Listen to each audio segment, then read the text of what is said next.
लक्ष्मी, हाँ तोला तो पता है हम दोनों का अत्यंत अच्छा कलाकारी है, पर दुनिया में कैसे बताऊं कि हम एक कलाकार। हाँ कौशल, वही बात मैं नहीं सोचत रही हूँ। तोला तो पता ही ना, गांव-गांव में डांस प्रतियोगिता हुआ थे कि ना। हाँ, तो चल ना वहीं जाके अपन कलाकारी देखा है। फिर तो कहा था लक्ष्मी, तो चल चल था।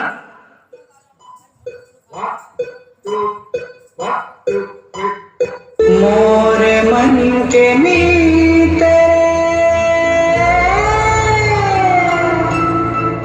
तही मोर प्रीत मोरी मन के गीत तेरे कहीं मोरे संगीत तेरे।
के बेरा बुनु के मिलोनी तया जावे नदिया कछा संध्या के बेरा बुन के मिलोना मैं आ जाऊं नदिया कछा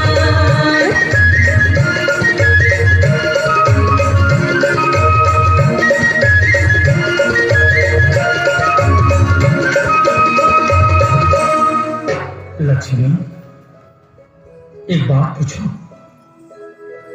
ते का बर उदास रहे वो दिन तेरा नहीं बता। तो सुन कौशल, जब भी मैं कलाकारी के लिए निकलती हूँ तब कुछ लोगों मन हम कलाकार में ताना देते, गलत नजरिया से देखते। हम कलाकार नहीं गए, कलाकारी हमारी पूजा होती और कलाकारी में सम्मान मिलना हमारे और पूजा के मीठा फल होते। ऊपर वाला स्वप्न अलग अलग कला दे जेमें हमार कला डांस करे, जेमा हम अपन छत्तीसगढ़ी संस्कृति के पहचान बताते हैं। ये गलत है का? मैं पूछना चाहती हूँ समाज से, हमारी लड़की जागना कलाकारी नहीं करना चाहिएगा? लक्ष्मी, लोगों तो कुछ भी बोलते और अगर बात में जावे तो ते जिए नहीं सकते। फिर हमला गर्व है कि हम कलाकार हैं, अब भगवान हमला कलाकार बनाए। लक्ष्मी, हम मर तो जाबो लेकिन हमार कला अमर रहे। और ते देख लक्ष्मी, हम जैसे कलाकार न देखे बा, ये आस पास के लोग और पूरा गांव जुड़िया है।